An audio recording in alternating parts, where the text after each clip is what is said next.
डिगबोई में 126 धार्मिक संस्थानों को राज्य सरकार की आर्थिक सहायता। विधायक सुरेन फुकन ने वितरित किए चेक।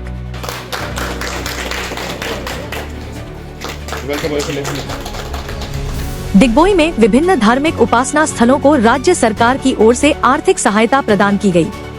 इस पहल के तहत नामघर, मंदिर, मस्जिद और गिरजाघर सहित कुल 126 धार्मिक संस्थानों को प्रत्येक को 1,50,000 रुपए की सहायता राशि दी गई। इस अवसर पर डिगबोई के विधायक सुरेन फुकन ने अपने आवास परिसर में आयोजित एक कार्यक्रम के दौरान सभी संस्थानों के प्रतिनिधियों को चेक वितरित किए। कार्यक्रम को संबोधित करते हुए विधायक सुरेन फुकन ने कहा कि राज्य सरकार हर समय समाज के प्रत्येक नागरिक और हर संस्था के साथ खड़ी है। उन्होंने कहा कि धार्मिक और सामाजिक संस्थान समाज को एकजुट रखने में महत्वपूर्ण भूमिका निभाते हैं, इसलिए सरकार इन संस्थानों को हर संभव सहयोग देने के लिए प्रतिबद्ध है। इस कार्यक्रम में विभिन्न धार्मिक संस्थानों के प्रतिनिधियों के साथ साथ स्थानीय लोग भी बड़ी संख्या में उपस्थित रहे। News desk report, any times 24/7।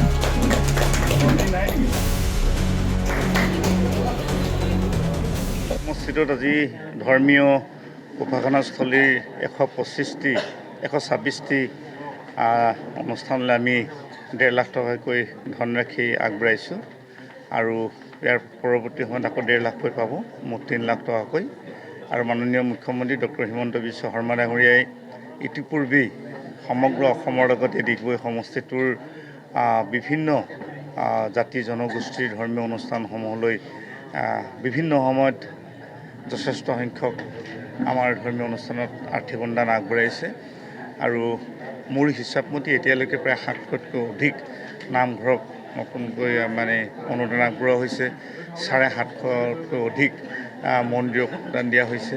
গতিকে এটা সময়ত অৰ্থৰ অভাৱত আমি বহু ধৰ্মীয় অনুষ্ঠান আমি ক'ৰবাত টিং লগাবলৈ অপাৰগতা প্ৰকাশ কৰোঁ বা এখন চালি দিবৰ কাৰণে যথেষ্ট অসুবিধা হয়।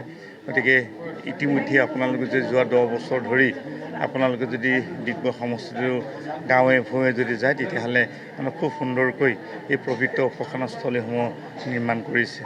গতিকে মাননীয় মুখ্যমন্ত্ৰী ডক্টৰ হিমন্ত বিশ্ব শৰ্মা ডাঙৰীয়াক প্ৰত্যেকগৰাকী আমাৰ ধৰ্মীয় ব্যক্তিয়ে, আমাৰ ৰাইজে তেখেতক আশীৰ্বাদ দিছে, শুভেচ্ছা জনাইছে, ধন্যবাদ জনাইছে।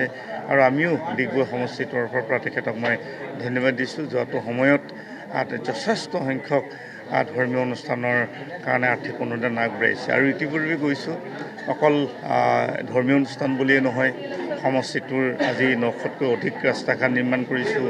ইয়াত স্কুল নিৰ্মাণ কৰা হৈছে, চিকিৎসালয় নিৰ্মাণ কৰা হৈছে, বা আমাৰ শিক্ষানুষ্ঠান নিৰ্মাণ কৰা হৈছে।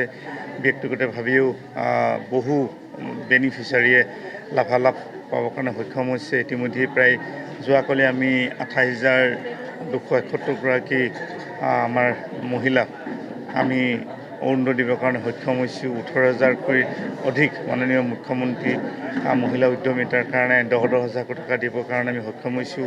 গতিকে বহুত কাম হৈছে আৰু গোটেই কামখিনি ক'লে যথেষ্ট দীঘলীয়া হ'ব। মুঠ কথাত উন্নয়ন হৈছে গাঁৱে ভূঞে, নগৰে চহৰতে, সকলোতে সৰ্বত্ৰে এটাই চৰ্চা যে এইবাৰ পুনৰ আমাৰ বিজেপি চৰকাৰ লাগে। দ্বিতীয়বাৰৰ কাৰণে মাননীয় মুখ্যমন্ত্ৰী ডাঙৰীয়াক মুখ্যমন্ত্ৰীৰ আসনত অধিষ্ঠ কৰিব বিচাৰিছে এই কথা। গতিকে আপোনালোকৰ ফালৰ পৰা আমি শুভেচ্ছা আশীৰ্বাদ বিচাৰিছোঁ যে ৰাইজৰ কাম কৰিবৰ কাৰণে আমাৰ সকলো ক্ষেত্ৰতে সহযোগিতা আগবঢ়াব। Thank you. Any Times 24/7. Your news, your voice.